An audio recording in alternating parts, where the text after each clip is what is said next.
Hi everybody. Welcome back to Gothic Literature. This is for our class on Monday, September 14th. And we are in the midst of trying to define what Gothic and horror is. Thus far, we've read Stephen King's Danse Macabre, and we reviewed a bit of what he discussed in terms of his perspectives. Today, I wanted to talk about H.P. Lovecraft's essay, Supernatural Horror in Literature, that does the same.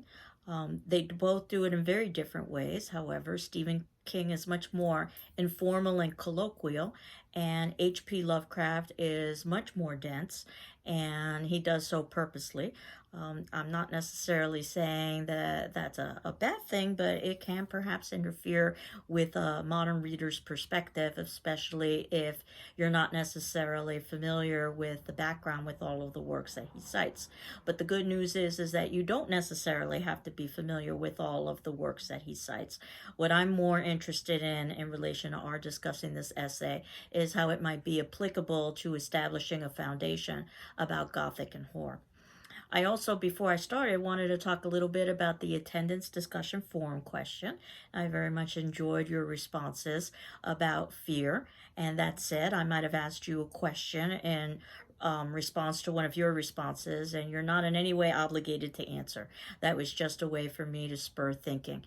So in terms of the attendance discussion forum questions, it's best to watch the class video that I will post, and you can see that below the video I've got some summary notes about the main points of the video prior to answering the attendance question. And then you'll note that after you answer the attendance question, I will be responding. That will count for your attendance. And what I recommend you do is that you read my response, and you also read all of your classmates' posts so that you can get a bit of a sense of what we might have talked about during class discussion. So also, I wanted to make you aware that there's a new student writing group that's been established, and I'll read you the text, and you can see that in the notes below, and it's called Writescape. And Writescape is a club where individuals can express any and all types of writing: stories, poetry, screenplays, music. The group wants the individual to be comfortable to express creativity in any shape or form. So you can work on things that you've already started and share some of your ideas as well. And the group meets on Mondays at noon, and they also do events surrounding writings. And they're helping with two events that are coming up: an open mic on Friday, September 11th at 5. That's already passed. That was in the events listing on the GCC site. And there's also a workshop, Writing Inspired by Art, later in the fall. And you can see the club leader and information for contacting her, and also the advisor and information for contacting her. And you can also contact me if you have further questions. So in terms of supernatural horror in literature, it's a very long essay, but it's structured in such a way that it almost appears like it's a very short novel or a very short review of how to go about defining horror. And fear, at least according to H.P. Lovecraft, who's also a very famous author in the Gothic tradition that we will talk about as the semester progresses. But according to H.P. Lovecraft, fear is the oldest and the strangest emotion. And that's because fear is related to the unknown, which is about uncertainty and danger. And that would be our oldest and our strangest fear, beginning probably with our primitive forefathers. So there's a sense of an archetypical or a genetic component associated with the idea of fear that I was suggesting perhaps with some of your responses about fear when you were talking about some very specific fears, but they could probably be generalized into a fear of death or the fear of unknown or the fear of lack of control. One of the things that Lovecraft does in his essay is that he uses multiple terms in order to describe horror and in order to describe Gothic. And as we talked about last class, there's a lot of genre crossing between the Gothic and sci-fi and fantasy. And there are also terms that are similar, but yet have small distinctions between them in relation to Gothic and horror. Gothic is more in relation to the earlier sets of texts that talked about some of the conventions associated with the genre that we are familiar today. In fact, they helped to establish some of those conventions.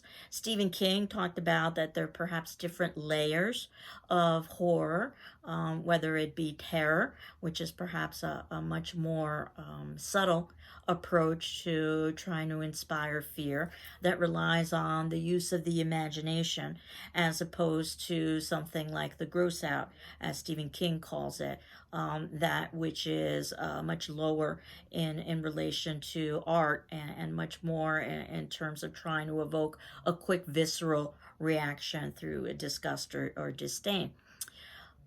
H.P. Lovecraft talks about a term called the macabre, and if you think about Stephen King's text, Danse Macabre, and we talked about how that has a historical basis in the medieval period, the Dance of Death. But the definition of the word macabre is gruesome and horrifying and grotesque.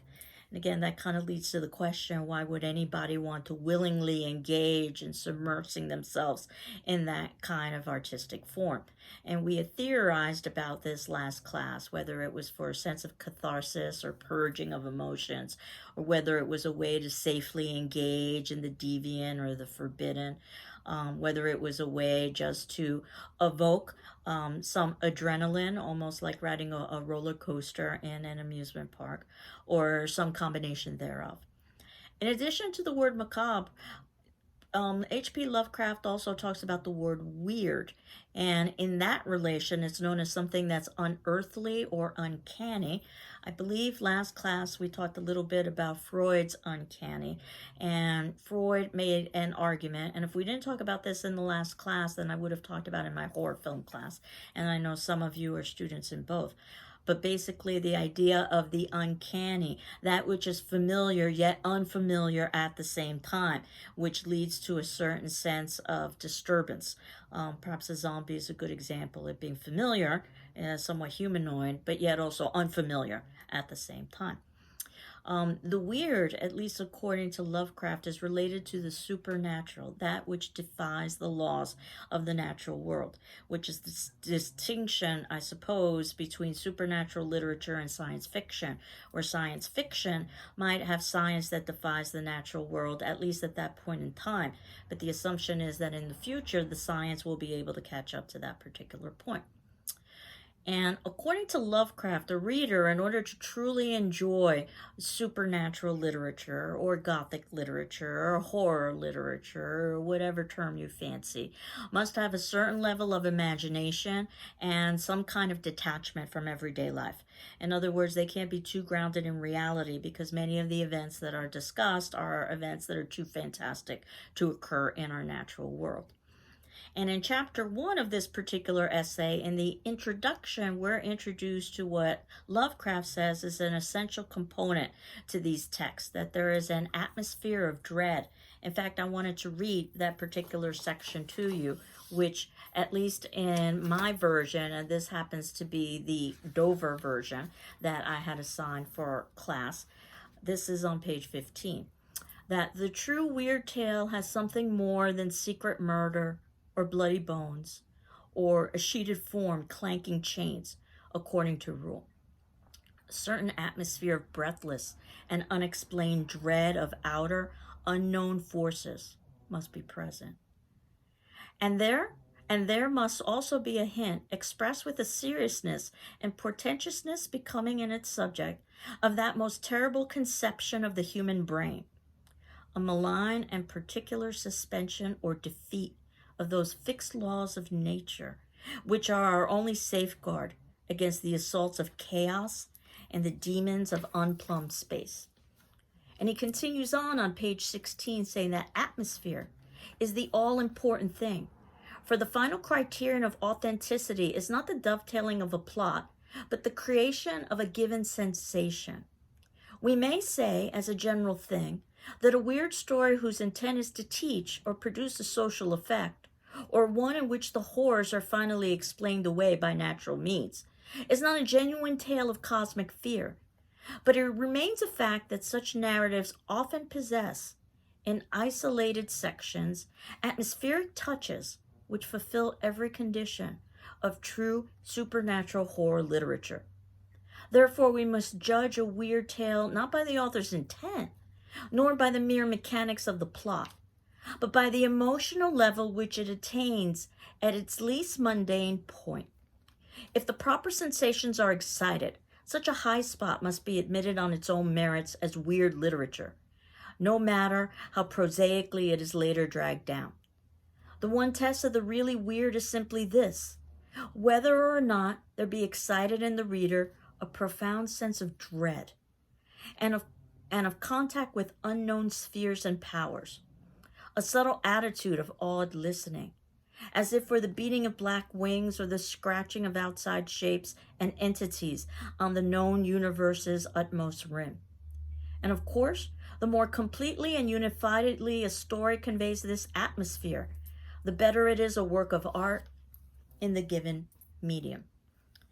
One of the things, as I indicated, is that we will be reading some of H.P. Lovecraft's short stories, and we'll be able to see whether or not we think he's able to achieve this effect in his own writing. H.P. Lovecraft in his essay continues on, and he talks about how there have been literary examinations that have just what he's talked about. Things like Beowulf, if you are familiar with that medieval epic poem about the monstrosity of Beowulf and the bigger monstrosity, his mother. Or Dr. Faustus, a Renaissance drama during the time of Shakespeare by Christopher Marlowe, who basically sells his soul to the devil for infinite knowledge and ends up wasting that and ultimately is dragged into hell as punishment. Or Macbeth, one of Shakespeare's perhaps most famous plays, known for its opening scene with the three weird sisters or the three witches that seduce Macbeth into committing murder after murder after murder. But as we had talked about, I believe, last class, what's technically known as the first Gothic novel is The Castle of Otranto, which was written in 1764 by Horace Walpole. And Lovecraft gives us a little bit of the plot that has something to do with a seemingly supernatural helmet. As I'm fond of saying, you can't make these things up. And while it's not a terrifically written piece, it does help to establish many of the Gothic conventions. And he details some of them in his essay. A castle or some sort of a haunted house, a villain, a persecuted heroine, a hero, and strange atmosphere, whether it be fog or trapdoors, creaking hinges, strange lights, things of that nature. In chapter 5 of his essay, Lovecraft talks about the aftermath of Gothic fiction and some of the great Gothic texts that occurred after that. They've become part of our cultural knowledge. Frankenstein, Dr. Jekyll and Mr. Hyde. Note that we'll be reading both of them, and note how most people are familiar with these stories, in part through Hollywood, even though they've never read the text themselves. And their familiarity is stunted because Hollywood doesn't necessarily give us a true conception of the author's perspective. In chapter 7, Lovecraft talks about another famous author that I suspect you're familiar with, Edgar Allan Poe, a favorite in high school classes and junior high school classes across America. And we'll talk a little bit why when we get to that particular point. And Lovecraft is a huge fan of Poe's and tries very hard to duplicate Poe's writing style in his own fiction, which we will see when we read first some of Edgar Allan Poe's short stories. And then eventually we will read some of H.P. Lovecraft's short stories. And what Lovecraft admires so much about Poe is Poe's standard of realism and use of psychology in the development of the short story. And horror or Gothic is oftentimes known in the context of novel, but Edgar Allan Poe is known for his ability as a short story writer, which is a very different genre, and also for his poetry, perhaps The Raven being one of his most famous poems that also works in the tradition of the genre that we are discussing. Two of the short stories that Lovecraft mentions that happen to be two of the short stories that we will be reading are The Mask of Red Death and The Fall of the House of Usher, though we will also be reading The Telltale Heart and The Black Cat as well. And while Lovecraft doesn't necessarily specifically mention those two stories in his essay, he does mention how just about all of Poe's stories have those elements that he has great admiration for, acknowledging that sometimes Poe delves into other genres such as the mystery story. In fact, Edgar Allan Poe is credited with creating the modern mystery story and modern detective story in the way that we think of it. But definitely the four short stories that we'll be reading with Edgar Allan Poe are very much established in the tradition of the Gothic or horror. And then in chapter 8, Lovecraft talks about this weird tradition in America. And he makes reference to quite a few texts. And my suspicion is that most of the texts that he references, again, throughout the essay, you're not familiar with, nor do you need to be. And I myself am not familiar with all of the texts that he references. So it shows how incredibly strong his background is in the genre and his understanding of the genre. But you may have heard of Turn of the Screw by James. It's a very classic English ghost story with a focus on psychology. You might have also heard of the short story The Yellow Wallpaper by Perkins Gilman. But that said, in chapter 9, when Lovecraft talks about the weird tradition in the British Isles, he talks about perhaps another text that you're familiar with, The Picture of Dorian Gray by Oscar Wilde. It was a text I almost assigned in our class, and time is probably one of the major reasons why I didn't assign it.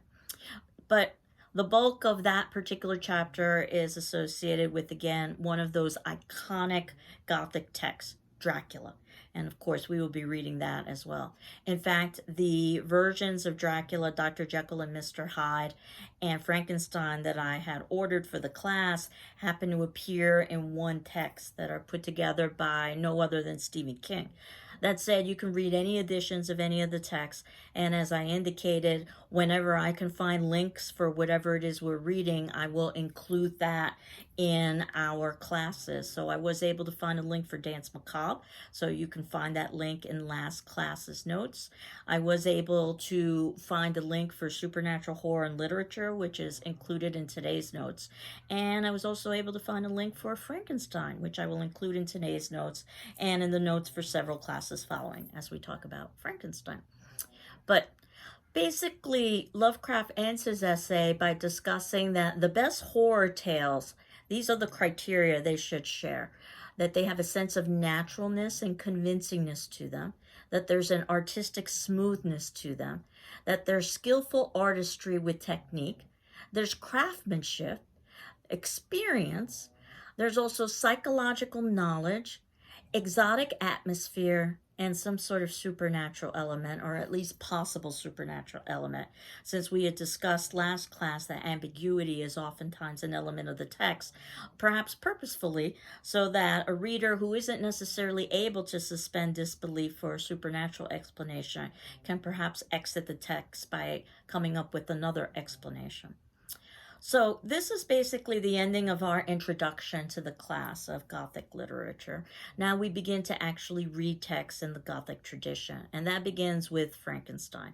Now Frankenstein is a long novel, so I've divided it over in relation to our discussions over several classes. And we will begin talking about Frankenstein on the 16th of September, and we won't end until approximately the 28th. And that is when ultimately your first journal will be due, which will be based on Frankenstein on September 28th on Monday. Again, if you need an extension, you can always ask me. If you want to hand in a journal early, you can always do that as well. That's easy enough. And the idea behind the journal is that you've got about a page or so just to write down questions, thoughts, and reflections about the text. More than just plot, more than just what's happening, but some of why those things are happening. And certainly you can use what we've discussed in our classes, the attendance questions I've posted and your responses and your classmates' responses, and any thoughts or ideas of your own with that. And you can certainly write more than a page. The reality is that you could write a very long essay in response to Frankenstein. But what I wanted you to do was to be able to write a one-page journal response to all of the major Gothic texts that we will be reading over the course of the semester. You can use all of that when it comes to our final exam at the ending of the semester, which will be an essay exam of several essay questions, and you get to choose within those essay questions. And it's an open book, open note exam. It's not an exam in memorization. It's instead a synthesis of major ideas. So you can use things like your journals and your class notes to assist you with that. And in terms of thinking about papers, eventually you'll have some more formal assignments, one over the approximately midway through the semester, and one towards the ending of the semester, where you can do a more in-depth analysis than just a page or so of one of the Gothic texts that we're reading. And I'll give you suggested questions, as well as also review a little bit some of the conventions of writing for a formal academic paper. But basically, the paper that's due around mid-semester would be in reference to one of the earlier Gothic texts that we have discussed, including Frankenstein. And the second paper would be in relation to one of the Gothic texts from mid-semester to the ending of the semester. So it's a very similar exercise, just examining two texts more in depth than you would in a journal. And the journals allow you to examine each text in about a page or so. So you've got a good amount of written commentary, as well as all of the attendance questions and responses to all of those texts. What's ideal when we talk about a text, and we'll usually spend a couple of weeks talking about a text, what's ideal is that you've read the text in its entirety before we've begun our discussion, so that the discussions make sense while you're at home reading ahead for the next text. But I know that the ideal isn't always possible, so try your best as much as you can. As I said, I'll begin talking about Frankenstein on the 16th, but I won't end the conversation about Frankenstein until the 28th. And I also wanted to talk about film in relation to that, and have us view the 1930s James Whale version of Frankenstein in that particular period as well, so that we can compare and contrast. So if you haven't started Frankenstein yet, I encourage you to do so. Certainly the Stephen King reading we've done with Danse Macabre, and the H.P. Lovecraft reading we've done, Supernatural Horror and Literature, will be useful to you over the course of the semester, so you can just tuck that in the back of your mind. And certainly you can reference it at any point in any of the writing that you do, but your first journal is going to be in relation to Frankenstein, not in relation to these two previous texts, which I see as kind of background. So for those of you who have been adding and dropping and haven't necessarily been able to keep up with the reading, I try to accommodate that by having us do a little bit of background work before we actually got into the reading itself. So for today's attendance question, which would be due 24 hours from today, so that would be Tuesday on 9/15, or Tuesday, I'm sorry, on 9/16. No, Tuesday, 9/15. I was right the first time. It's getting difficult to keep track of time. I don't know if you're noticing that, but I'm having that difficulty at any rate. So due Tuesday, 9/15 on our class discussion forum section. But certainly if you need more time, just ask me for an extension and I'll be happy to grant it to you. And I try to ask questions that don't necessarily have right or wrong answers, just questions that will evoke conversation and thought. So today's question is, how would you define Gothic literature and why? We've talked a little bit about how Stephen King defines it. We talked a little bit about how H.P. Lovecraft defines it. We'll be revisiting those definitions over the course of the semester. But based on everything you've heard thus far and just your own personal background and experience, how would you go about defining Gothic literature and why? So I hope you're well. I'm well. And next class we will begin with Frankenstein. Take care. Bye-bye.